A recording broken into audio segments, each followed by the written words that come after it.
হ্যাঁ, আবার আজকে একটা সামান্য রান্না নিয়ে আসলাম। আজকে একটু পটলের তেল করব। প্রথমে তেলটা কড়াইতে বসিয়ে দিয়েছি, পটলও ছাড়ানো হয়ে গেছে। এইভাবে ছাড়িয়ে নিয়ে খেচে খেচে দেবেন। ছেড়ে দিলাম। তেলটা করব কিন্তু পুরো জিরা, শুকনো লঙ্কা খোলাতে ভেজে গুঁড়িয়ে নিয়ে সেই ভাজাটা দিয়ে কিন্তু পটলটা আগে ভেজে নেব। আর তেল মানেই হচ্ছে তেলটা একটু বেশি। পটল ভাজাটা হয়ে গেছে।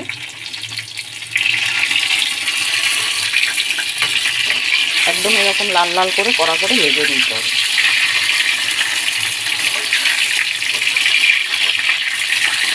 এবারে তুলে দেবো।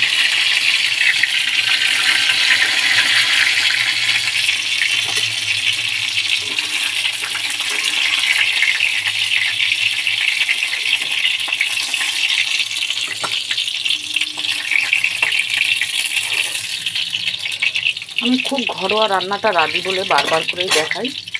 এর ভেতরে এবারে জিরাটা দিয়ে দিলাম, গোটা জিরা। তারপরে দিয়ে দেবো মশলাটা। এই যে এতে নিয়েছি আপনার লবণ, মিষ্টি, আদা, লাল মির্চি আর হলুদ। এটাকে এবারে গুঁড়ো দিয়ে দেবো, গুলে দিয়ে দেবো। জিরাটা হয়ে গেছে। এবারে মশলাটাকে গুলে নিয়েছি, গুলে নিয়ে এবারে মশলাটা দিয়ে দেবো।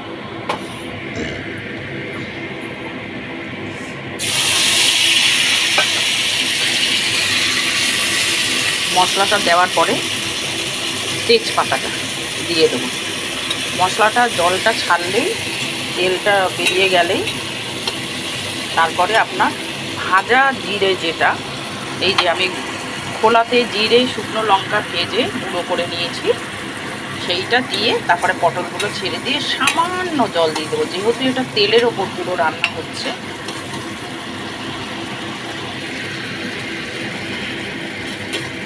মশলাটা হয়ে গেলেই এই ভাজা জিরের গুঁড়োটাকে দিয়ে দেবো। আর তেজপাতাটা সবসময় একটু পরে দিলে কি হয়, নাহলে পোড়া পোড়া গন্ধ হয়ে যায়।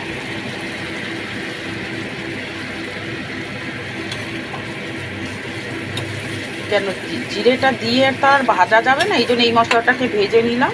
এইবারে জিরেটাকে দিয়ে দিলাম। জিরেটাকে নেড়েই আপনার পটলগুলোকে দিয়ে দেবো।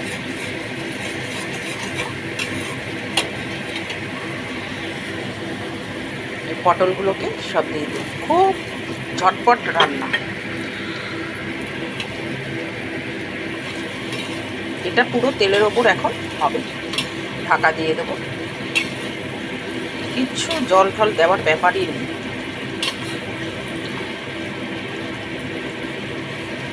পটলও তো একটা জল, যতই আপনি ভাজুন যা করুন একটা জলের মতন বেরোবেই। দেখুন আমাদের তেল পটলটা হয়ে গেছে। কি আর বলবো, মানে হাসিও পায়, মজাও লাগে। পটলের থেকেও মনে হয় তেল বেরিয়েছে, প্রচুর তেল। যাই হোক, তেল পটলে তেলই লাগে, কিছু করার নেই। এইটুকু। আর আমি রিফাইন্ড সর্ষের তেল দুটো মিশিয়েই করেছি। আজকে ঢেলে রেখে ঢাকা দিয়ে দেবো।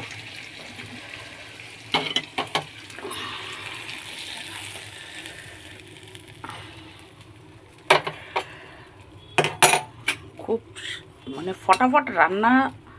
ঘরোয়া যদিভাবে করতে চান তো এইভাবে রান্নাটা হয়ে যায়। তাহলে আমাদের তেল পটল কমপ্লিট। যদি ভালো লাগে লাইক কমেন্ট করবেন, সাবস্ক্রাইব করবেন। সবাই ভালো থাকবেন। আমি বারবারই বলেছি আমি হেভি কিছু ওয়েটে রান্না দেখাও না, আমি ঘরোয়া রান্নাটাই দেখাই। তার জন্যে সবাই ভাত দিয়ে বলুন, পরোটাতে দিয়ে বলুন, সত্যি কথা বলতে খুবই ভালো খেতে লাগবে। ঠিক আছে। আর আমি দেখুন, মানে কোনো কিছু আমার গাছগাছালি ভীষণ ভালো লাগে। আনারস এনেছি, আনারসের ওপরটা এত সুন্দর দেখতে, আমি জলের মধ্যে রেখে দিয়েছি। সত্যিই ভালো লাগছে দেখতে। আমি এই জন্য এখনও পর্যন্ত রেখে দিয়েছি এটা।